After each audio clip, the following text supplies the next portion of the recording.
Hey, what's up guys, DRC3 here, back with another My Hero Ultra Impact video, and today we are going to be taking on the S difficulty of the Plus Ultra Stage VE Tower. Now, if you're like me, you've probably found this VE Tower the bane of your existence. It is probably the hardest VE Tower for most people because you just simply don't know what is going on the final stage of this S difficulty VE Tower. It was really difficult for me to beat the first time, or to figure out how to beat it the first time. Once I figured it out, it wasn't so hard. Okay, so I'm going to be showing you guys how I beat this VE Tower. I'm going to be showing you guys my entire run, first, second, and third floor, and then at the end on the third floor, I'm going to tell you guys a really helpful tip for how to beat that third floor fairly easily, because that Bakugo has 80% damage mitigation or reduction, and that is absolutely insane and hard to beat. And then he goes into destruction mode, and when he goes into destruction mode, your whole team burns, and you're just like, oh crap, what do I do now? So I am going to show you guys my entire run. I'm going to show you guys my teams, my memories, the characters I use, all that. And this is a pre-recorded video, just so you know ahead of time. I screen recorded this on my phone, so if anything goes wrong, we may have to pause it and restart it. Hopefully nothing goes wrong while we're re-recording over this, just kind of giving you guys my input as we watch it. Alright, so I'm going to press play, and the video is going to get going, and we're going to hop in to this VE Tower here and see what it's all about.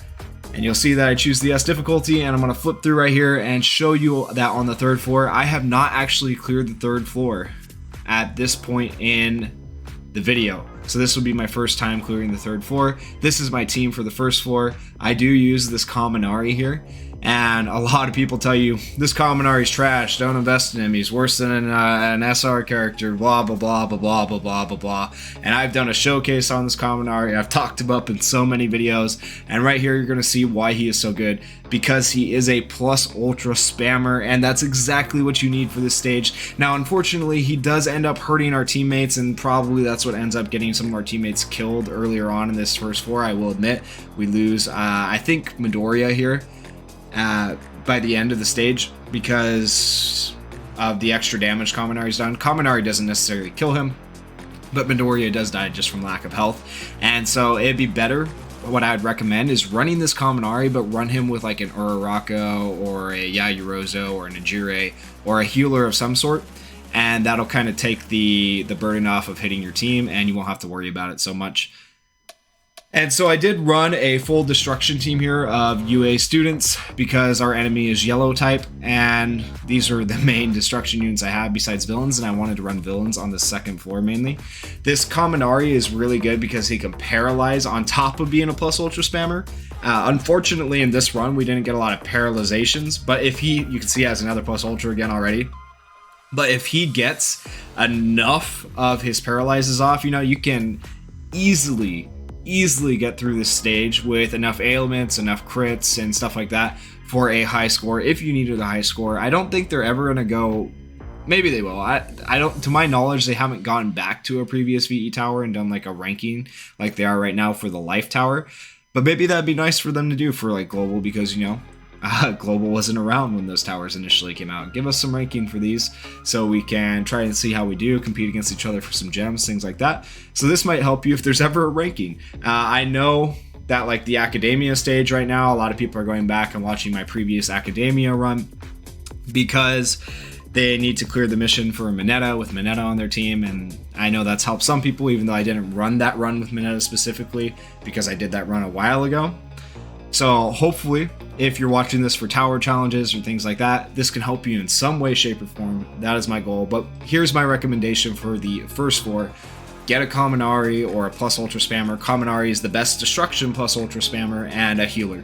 And that's going to be the best way to clear this floor fairly easily. And you can see right there, we did that really quickly and fairly easily. A bunch of plus ultras back to back to back.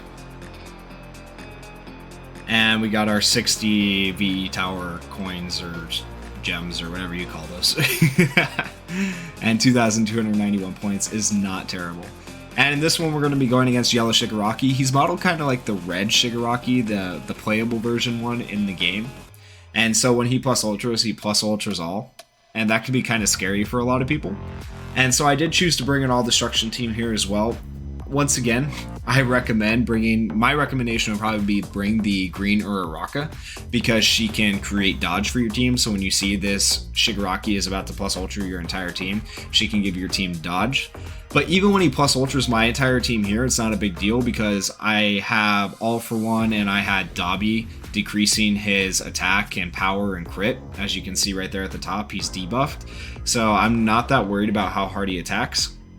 And then Dabi and Shigaraki just hit like madmen. So I'm not too worried about this stage. And then my other recommendation for this stage is bring a character like Dabi, who can inflict burn or bleed or something like that, because that's going to help you immensely on this stage. So bring a healer or a character who can create dodge potentially for this stage, and then bring a character who can create ailments like bleed or burn, because those ailments will help your team out a lot. And I think that helped me a lot. At least the burn helped me a lot in this stage, and you'll see what I mean, because I do think we lose All For One at a certain point. And then in the end, our burn ends up killing the enemy Tomura Shigaraki. And then you can see he's going to plus ultra us this turn. I don't think he kills us this turn. Here he goes. Plus ultra all. Okay, he does kill Shigaraki. Oh, he didn't kill. Oh, wait. Okay, he did kill All For One too. So yeah, you see what I mean, how much damage we took. The ideal situation: bring this Dabi, bring probably Shigaraki or All For One, maybe All For One over Shigaraki because he has the debuff, and then bring a healer like Uraraka who creates dodge and heals. That would probably be the optimal team for this. This was just a run through to get to the final stage, because I had cleared these first two stages before. I wasn't too worried about them, and I wanted to get to this third stage quickly to see if I could beat it. I did a mock battle and I won. I was like, oh shoot, I can do this now. I can do this. All right, and so the character I ran here is the red Kirishima. I did a showcase on this character, and I feel like that showcase did not do him justice compared to what he does right here. We run that move on the red Kirishima, the left action skill first, because it is going to increase our entire team's defense by 10% for, I think it is 3 turns. So that is going to be super, super helpful, with the fact that Bakugo is going to attack all in the very first turn right here, and you'll see. Okay, so instead of him hitting us for, I don't know, 8,000, he hit like red Todoroki for 6,000. And we already have a plus ultra with red Kirishima, but we're not going to use it yet. I want to use his other action skill first, because it increases the power of all allies by 25% for 3 turns, and that is going to make our other plus ultras so much more powerful. Now, why is that important? Other than the obvious reason of getting his health down, it's important to get your other characters plus ultras above 30,000 damage, because it's going to refill your plus ultra gauges to give you more plus ultras. If you didn't realize this, it always has to be above 30,000 damage though. You'll see right here, all characters plus ultra gauge up. We did 47,000. Endeavor's going to do 37,000. All characters plus ultra gauge up. And then right here, Kirishima is going to do less than 30,000. No plus ultra gauge up. Okay, so keep that in mind. You are going to be wanting to run for this particular stage of the VE Tower crit memories, and potentially this red SR Kirishima to raise the power of your plus ultras. That is how good he is, and that is the power of this new SR character. He is absolutely insane. You can see we just did another plus ultra. Just crazy how much these and we got another plus ultra. Crazy how many plus ultras you can get with the power buff from this Kirishima. And then even without the power buff, sometimes with the crits, or usually with the crits, you're going to be reaching above 30,000, so that's why you bring the crit memories when you don't have the turns with the power buff.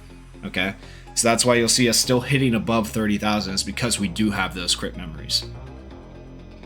And I do think in the end, I was really worried about losing Endeavor. I wanted to perfect this to prove that you could perfect it, because this stage has just been the bane of my existence, but we did lose Endeavor in the end. I think we probably could have played this a little bit better, or we could have closed the app and restarted it for better RNG, but I just wanted to run it and beat it for my first time, so I ran it the way it was. Maybe it wasn't the right decision, but it's okay. And he hasn't killed Endeavor yet, but he is going to plus Ultra next turn, and I'm pretty sure he kills Endeavor with the plus Ultra. I was really hoping Red Todoroki killed him right here with this plus Ultra, but unfortunately Red Todoroki only did 18,000, so you can see the difference when you don't have the power up, and when you don't have the crit, you're not doing as much damage. If I had done the power up move instead of the defense move, we might have been... Oh, maybe I did do the power up move. Okay, I'm not sure why his attack was lower there. I'm talking it up and I don't even know what's happening. But yeah, this was my run and we were able to clear it, and we finished it up with the character who made it all possible, Kirishima. I'm so happy I pulled this SR character. I didn't pull the Amajiki, but I am very happy I pulled this SR character. Like 20 of him. But there's the 20 gems. I cleared the 3rd floor for the first time, and man, that was exciting. That felt so good to do. And I hope this video can help you guys out in some way, shape, or form. If you guys enjoyed this video, please consider leaving a like, commenting, or subscribing. I am trying to reach 1,000 subscribers. Thank you to everyone who's subscribed so far, and thank you all for watching. Peace.